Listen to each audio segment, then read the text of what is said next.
Did you know that what you've been told about overcoming anxiety might actually be making it worse? Yes, you heard that right.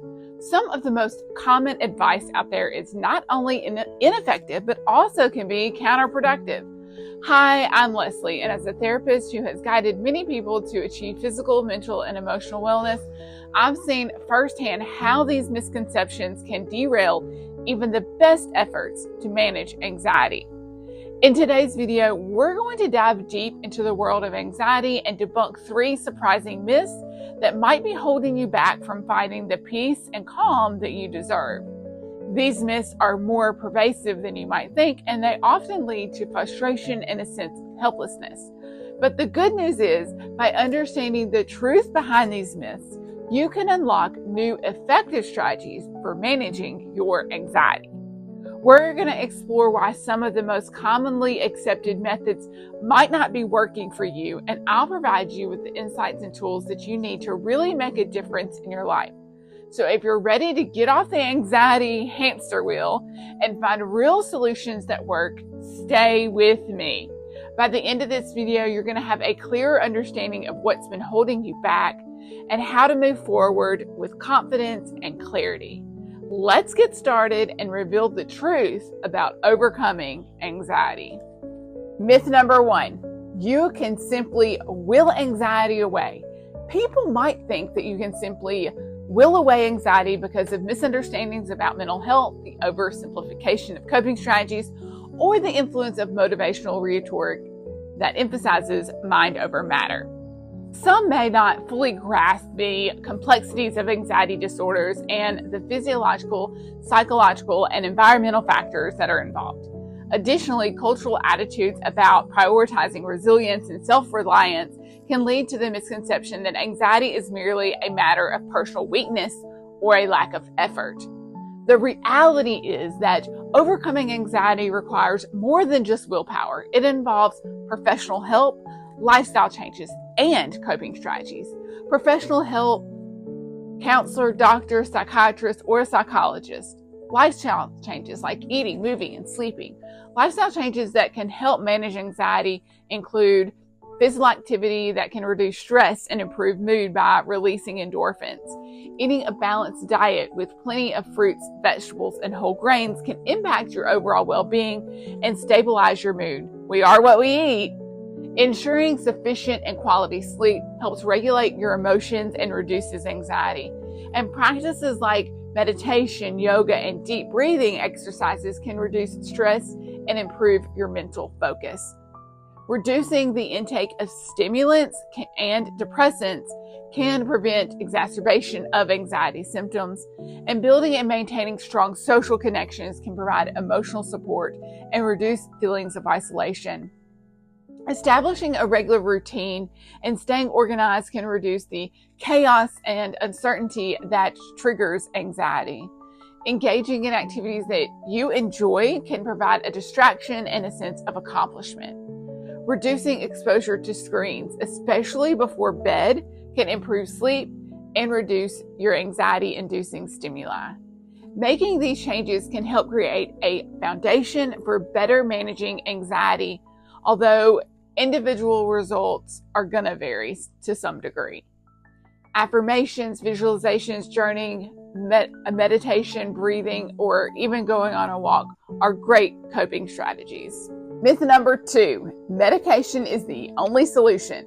The reality is, while medication can be helpful for some, there are many effective non-medical approaches like therapy, mindfulness, and lifestyle adjustments. People often first turn to medication for anxiety for several reasons. One is to have an immediate relief. Medications can provide a quicker symptom relief compared to lifestyle changes and therapy, which may take longer to show these effects. For individuals with severe anxiety, medication can be essential to stabilize their condition and make other forms of treatment more accessible and effective. Many people seek help from a healthcare provider who may prescribe medication as an initial treatment to manage those acute symptoms. Medications are widely known and accessible, and people may be more aware of the pharmaceutical options than the other treatments. which is part of why I'm doing these series. There can be less stigma associated with taking medication than seeking therapy, especially in particular cultures or communities. People may believe that medication is a more reliable or scientifically backed method for managing anxiety, which is completely false. Medications are often covered by insurance, making them a more affordable option compared to therapy or other interventions, which is really sad. It's important to note that while medication can be effective, it is often most beneficial when used in conjunction with therapy and with lifestyle changes.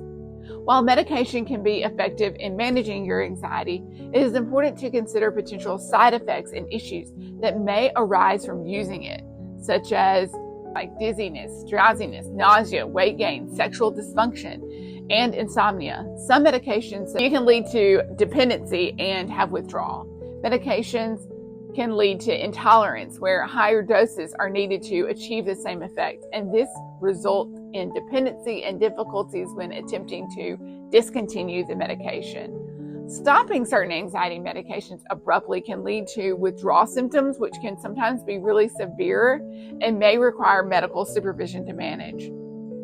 Medications can alleviate symptoms without addressing the actual root causes of anxiety, such as unresolved trauma, stressors, or unhealthy coping mechanisms. Therapy and lifestyle changes can help tackle these underlying issues more effectively. Prolonged use of certain medications can have long-term health implications, including impacts on the liver function, cognitive function, and overall physical health. Some medications can become less effective over time, necessitating changes in dosage or the type of medication, which can be challenging to manage. Not all individuals respond to medication in the same way, so finding the right medication and dosage can be a bit of a trial and error process, which can be time consuming, and I've experienced this, very frustrating. And now we have myth number 3. You should avoid all triggers. The reality is avoiding triggers can sometimes make anxiety worse. Gradual exposure and learning coping mechanisms can be more effective in the long run. Avoiding it doesn't make it go away. It's still going to exist. So, I have a story for you. There is a cow, and the cow is seeing a storm about to happen on the horizon, right? And they decide, oh no, I've got to run away from this storm. It's coming, it's coming. So they scurry along and they try to run away from the storm. But as the storm comes, it sits over the cow. The cow is running away from the storm. The storm's coming this way.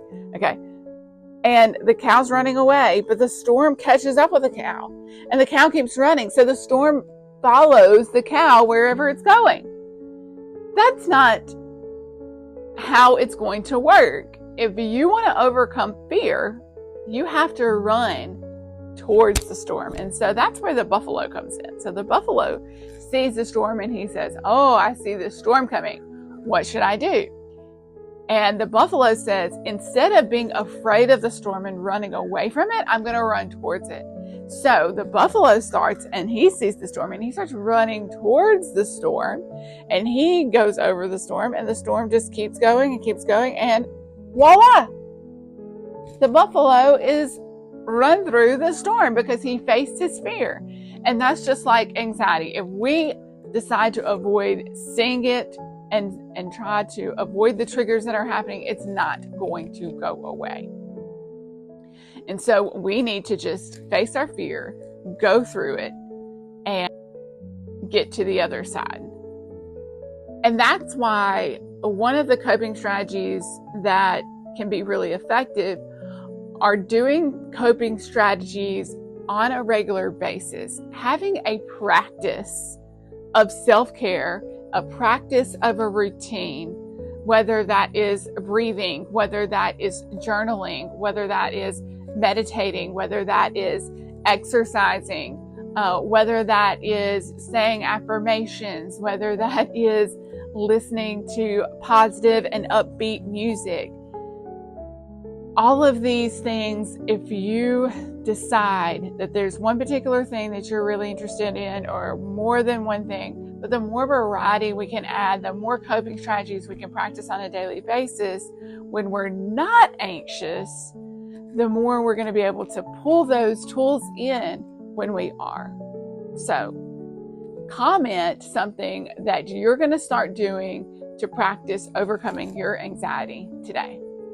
And if you are more interested in some other practices that I have, I will post a link of another video for you to watch here that talks a little bit more about overcoming fear and the fear trifecta, which covers 3 specific fears. Like, follow, and subscribe for more ways to master your next moment.